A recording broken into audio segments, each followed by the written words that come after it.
Now, if you're playing the movie on a telephone, you will never in a trillion years experience the film. You'll think you have experienced it, but you'll be cheated. It's such a sadness that you think you've seen a film on your telephone. Get real. A frequent question I get asked when I take portraits of strangers is, what's your Instagram? Not, how can I see the photo, or are you going to print this, but a direct request for my Instagram handle. I find this interesting because the question carries an implication that not only do I have an Instagram account and that the photo will be posted there, but because Instagram has become a default for how we view photos. So my relationship with Instagram is complicated. On the one hand, I think it's a great tool to have at our disposal. It's fantastic to be able to reach hundreds, thousands, even millions of people to instantly showcase our latest work. But on the other hand, I do feel that Instagram has had some negative effects on the way at least I approach my photographic work. My preferred way to see my work has always been large and in print, and maybe it's because my background is in print design or because I learned photography before digital was a thing.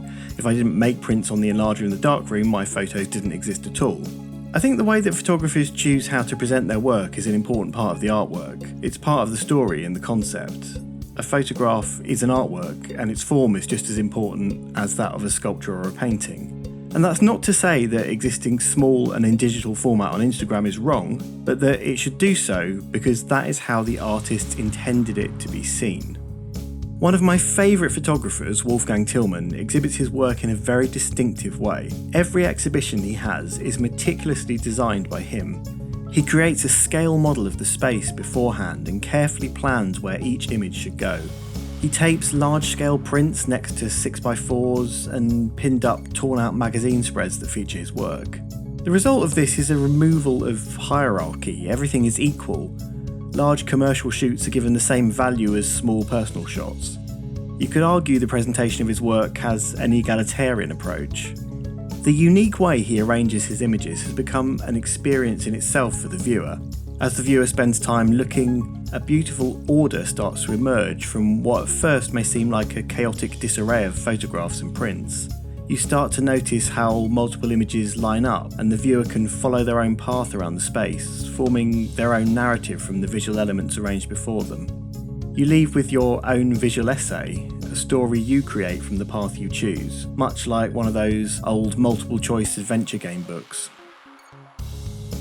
One of the most highly regarded and seminal photographic publications of the 20th century is Robert Frank's The Americans, a book containing a curated selection of 83 photographs that showcase a cross-section of culture from post-war America.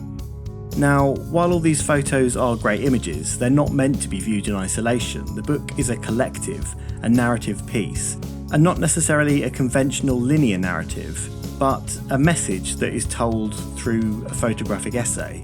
The book is a journey of visual counterpoint, commentary and juxtaposition. Sometimes photographs gain significance and meaning only when they're part of a wider story. Photography doesn't always stop at a single image. Photographer Edward Batinsky produces stunning photos of sweeping views of landscapes that have been altered by industry. His work is shot on large format film and, more recently, a high-resolution digital medium format. But to properly appreciate Batinsky's work, you need to see it large. When exhibited, his work is often printed up to 2 meters wide. Seeing the vast expanse of intense detail is an important part of understanding his work. Tillman's journey of images, Frank's photographic essay, and Batinsky's detailed vistas cannot be experienced through Instagram. So what is my point here? This is not meant as a criticism of Instagram. It's not really about Instagram at all. It's about trying to encourage you to think about the many ways your photography could be experienced by an audience. If you've never printed your work large, I highly encourage you to try it, if for no other reason than seeing all those details in print will help you understand your work much better. Instagram is a fantastic tool at your disposal. It empowers you to connect with potentially millions of people and instantly share your work with others. But remember, it is just a tool, like the lenses you shoot with or the software you process your shots with. In the same way you don't only shoot at f1.4 just because your lens can do that, or you don't add lens flares into each of your shots simply because Photoshop has that function, you shouldn't let Instagram be your last port of call in your image making process just because it's there. Tools are there to help us realise our creative vision, not to define it. Maybe Instagram is the perfect vehicle for your work, but maybe your work works better as a large print or as a collection of images making up a visual essay. It's worth exploring your options for that final part of your photographic process.